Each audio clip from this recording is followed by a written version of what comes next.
देखिए, सबसे पहले तो बड़ा अच्छा दिन है। मैं माननीय न्यायपालिका को जो है बहुत धन्यवाद दूंगा।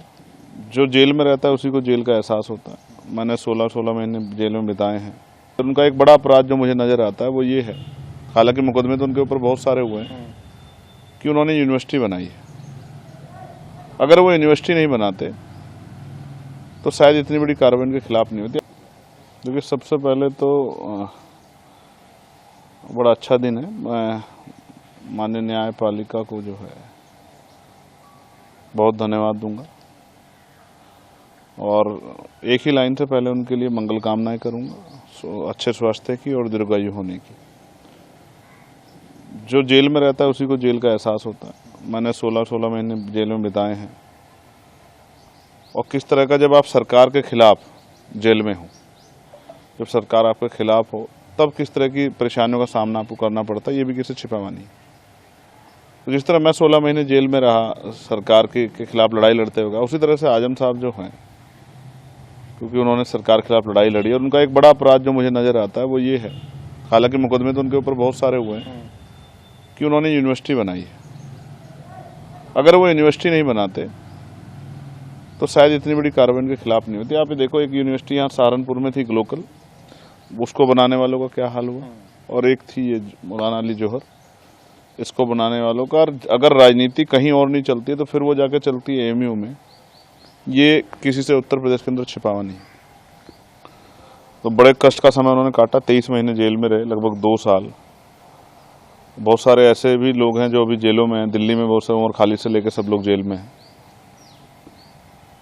तो ये जो समय था, उनकी पत्नी ने जेल, बीमार होते जेल काटी, उनके बेटे ने जेल काटी, बड़े तकलीफ का समय था। उनसे मेरे राजनीतिक रिश्ते नहीं, पारिवारिक रिश्ते हैं। वो हमेशा मेरे दुख में, सुख में, मेरी लड़ाई में उन्होंने साथ दिया और मैं भी लगातार जेल में, चाहे अब्दुल्ला से मिला हूँ या आजम साहब से मिला हूँ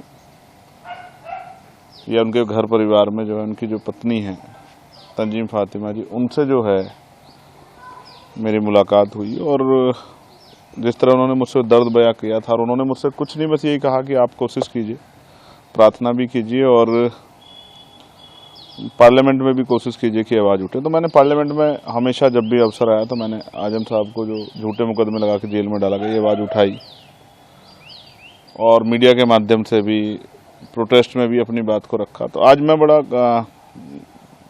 अपने आप को खुशी के पल महसूस कर रहा हूँ कि एक हमारे साथी जो बड़े सीनियर नेता हैं उत्तर प्रदेश के, आज वो जेल से बाहर आ गए और अपने परिवार के बीच में पहुँचे हैं। और जेल, कोई कुछ भी कहता रहे, जेल जेल होती है और जेल आपको बहुत कुछ देती है, आपसे बहुत कुछ लेती है। सबसे बड़ा तो समय है जो आपको वापस नहीं मिलेगा। इस बीच में कितने ऐसे लोग होंगे जो उनसे जुड़े हुए, जिनके साथ तकलीफें हुई होंगी, कुछ लोग की जान गई होगी, बहुत सारी खुशियाँ होंगी, लेकिन वो अपने परिवार से दूर थे। कहीं ईद भी बिना उसके बीती होंगी, कहीं और भी आयोजन बिना उसके हुए होंगे। तो उस परिवार के लिए एक अच्छा दिन है। मैं उस परिवार को मुबारकबाद पेश करता हूँ और माननीय न्यायपालिका का बहुत बहुत धन्यवाद करता हूँ। Subscribe to One India and never miss an update. Download the One India app now.